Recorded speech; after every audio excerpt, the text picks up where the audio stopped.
অনেক দিন পর আমার কলেজে কাটানো প্রথম দিনের মুহূর্তগুলো তোমাদের সাথে শেয়ার করতে আসলাম। আসসালামু আলাইকুম, welcome to my new another mini blog. সকালে ঘুম থেকে উঠে যে বাচ্চাগুলো পড়তে আসে ওদের পড়ানো হয়ে গেলে তার ওই ঘড়ি করে রেডি হয়ে রাস্তার পাশে চলে গিয়েছিলাম এবং বাসের জন্য ওয়েট করতেছিলাম। সেদিন তো আমার ক্লাসে পৌঁছাতেই দেরি হয়ে গিয়েছিল, 9:50 ক্লাস শুরু, আর সে জায়গায় আমি 10:15 ঢুকেছিলাম ক্লাসরুমে। এরপর তো স্যার আমাদের সাথে সুন্দর মতো কথা বলতেছিল এবং আমাদের সাথে পরিচিত হতেছিল। এরপর ক্লাস নেওয়া শুরু করলো।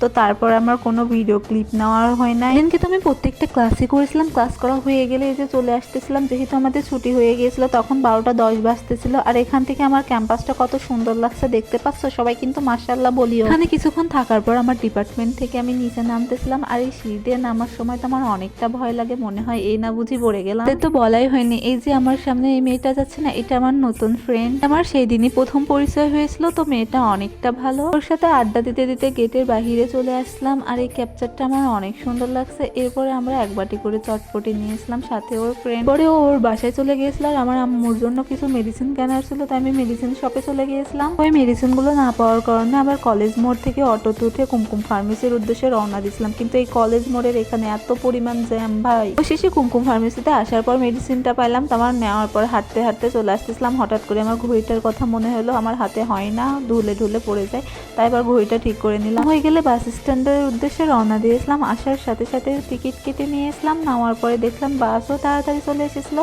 এই ছিল আমার সেদিনকার একটা মিনি ব্লগ। তোমাদের কেমন লাগলো কমেন্ট করে জানিও। আল্লাহ হাফিজ।